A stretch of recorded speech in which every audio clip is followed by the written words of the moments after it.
Hey guys, so have you ever seen a 100-page home inspection report? Well, me and Christine have, and we're here to tell you it's absolutely nothing to fear. It is normal, and it's so are the negotiations that follow. Welcome back to this week's Did You Know Real Talk with me and Christine. Today we're talking about the inspection process, specifically how to negotiate issues without losing your cool when that paperwork arrives. So let's talk about what every buyer needs to hear. There is no such thing as a perfect house, guys, not even for brand new construction. Even if the home was built yesterday, a licensed inspector is going to find something. It's literally their job. Exactly. So let's prepare you a little bit. A good inspection report is usually going to come out to about 40 to 60 pages. But if the house is a little rough around the edges, even if it's brand new, that report can easily hit 150 pages or more. And we've both seen them go higher than that. Now, inspections can uncover dozens of items, right? Small and even in some cases, really significant defects. So that's exactly why we always recommend an independent home inspection, no matter how old the home is. And if you want something literally eye-opening, go on TikTok or Instagram and follow some home inspectors, and follow us too. Exactly. Now, a massive document full of red text can make anybody want to run for the hills, but remember, most of those items are simply routine maintenance or minor inexpensive fixes. So don't be afraid of that report. And even if something large or very expensive does pop up, that's exactly why the negotiation period is there. So some buyers think they can save money by using the seller's agent, right? But don't forget, the seller's agent is legally bound to protect the seller's best interest, not yours as a buyer. Exactly. Now, your buyer's agent is your advocate. We will walk you through the report, help you understand what really matters, and negotiate on your behalf so emotions don't drive the decisions. Now, keep in mind, inspectors identify problems, right? But they don't give you pricing. So for major issues, we often recommend bringing in licensed contractors for actual repair estimates before negotiations and closing. Exactly. Now, in New Jersey, we are an attorney optional state.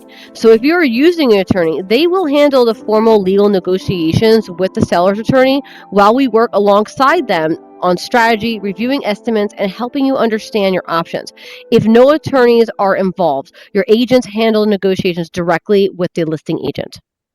Now, another thing to remember is that this contingency, you guys, wow, okay. The inspection contingency, so sorry, I can't talk.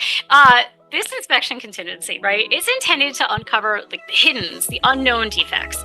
It's not intended to negotiate issues that are obvious or disclosed before you made your offer, right? So the purpose of this is to make sure you're fully informed about the property before you close and you buy.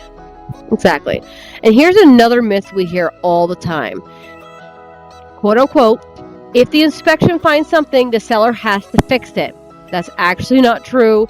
The inspection report simply identifies the condition of the home. What happens next depends on what both parties negotiate and ultimately agree to. Now, technically, yes, you have the right to ask for everything on that list, but that doesn't necessarily mean you should, right? Every negotiation is different, and being strategic usually gets you much further than asking for everything, because let's be realistic. If you're going to ask for every little thing, every little paint chip, loose outlet cover, minor little cosmetic thing, this is a quick way to frustrate the seller and potentially just kill this whole deal. Now, you have to pick and choose your battles. Over the years, we've seen some buyers try to use a home inspection as a way to strong-arm the seller into lowering the purchase price after they're already under contract. While that approach may work once in a while, that's really not what an inspection is intended for.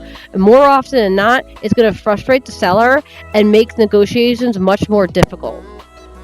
So, like we said, the purpose of the inspection is to identify concerns, right? Understand the true condition of the home, and this is to help you work together towards a fair solution. It is not meant to beat up the seller over every little thing, because every home has imperfections.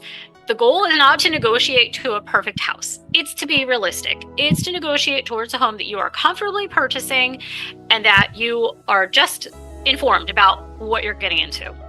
Exactly. Now, we always advise focusing on safety issues and major defects as a first priority. Actual electrical hazards, a cracked furnace heater exchange, mold, foundation issues, roof failures, or major plumbing problems. Those are your non-negotiables. All right, so you've identified those, right? The major issues. Now it's time to decide on the strategy we were talking about. Do you want the seller to fix them before closing, or do you want a credit so you can hire your own contractor after you move in? So every buyer's priorities are different, right? Some buyers are comfortable taking credit and handling everything themselves, but others do want repairs completed before closing. There is not one right answer, right? It comes down to you, what you're comfortable with, and what will satisfy you. And remember, you're buying a resale home, not a brand new one. Every home has some wear and tear. The question isn't whether the home has imperfections. The question is whether those imperfections are reasonable for the home's age and condition, and whether you're comfortable moving forward after negotiating. So we mentioned credit, right? Let's talk about what a credit actually is. So say you're buying a $400,000 house, and you both, seller and buyer, you agree on a $5,000 credit, right? The purchase price is going to stay $400,000 on paper for legal reasons. But at closing, you get that $5,000 applied towards your cost, meaning you bring less cash, like you pay less at the closing table, and then that money is free to complete the repairs after you get the keys and you've closed. Sometimes, though, a credit doesn't cut it. If you're moving in during freezing weather, you need a working furnace on day one. So if there's an active pet infestation, you want that resolved before furniture arrives. Those are the kinds of situations where it makes sense to ask the seller to complete the repairs prior to you closing.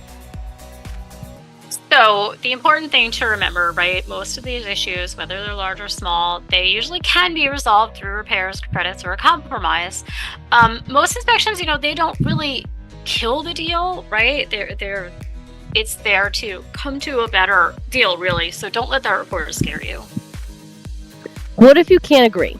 Or the damage is too catastrophic, like severe structural cracks, environmental hazards, widespread mold, or repairs that simply don't make financial sense to you.